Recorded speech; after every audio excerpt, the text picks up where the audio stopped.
Quick field note. And this is something I'm seeing more and more across care systems, disability, child safety, justice. There are plenty of people with leadership titles, but there's also a real shortage of leadership itself. People are exhausted, stretched, stuck in the middle, or quietly discouraged. And it shows up as kind of a leadership vacuum. And the trap that systems fall into is trying to replace leadership with control. More rules, more compliance, more audits, more process, more commissions, more policy shifts. And to be clear, some of these things matter. Safety and accountability matter, but control isn't leadership. Leadership only happens when someone's willing to carry responsibility for direction, for meaning, for culture, and when people actually choose to follow.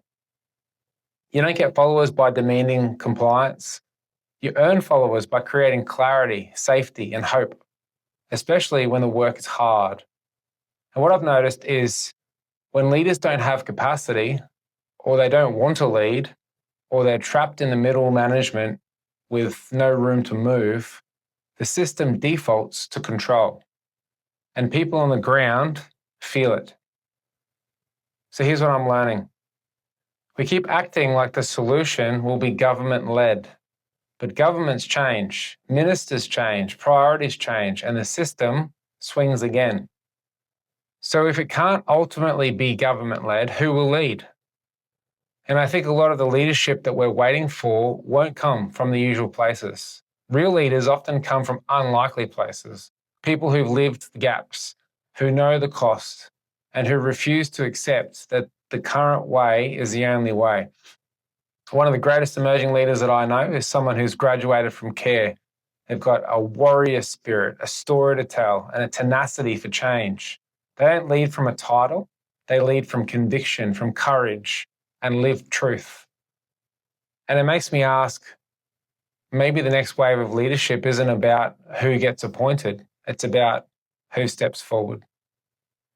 So here's a practical move for this week, especially if you're in a team or if you're stuck in the middle. Ask yourself one honest question. Where am I trying to get control because I don't feel able to lead? And then choose one leadership action that doesn't require permission. Name the truth respectfully in a meeting. Create clarity for your team for the next 7 days. Back someone who's doing the hard work. Protect one core value when pressure rises. Invite one person into meaningful responsibility. Small leadership actions repeated change culture. So if you're in this work and you felt the leadership gap, I see it too. And if you've been waiting for someone else to lead, this might be your moment to ask, is it me?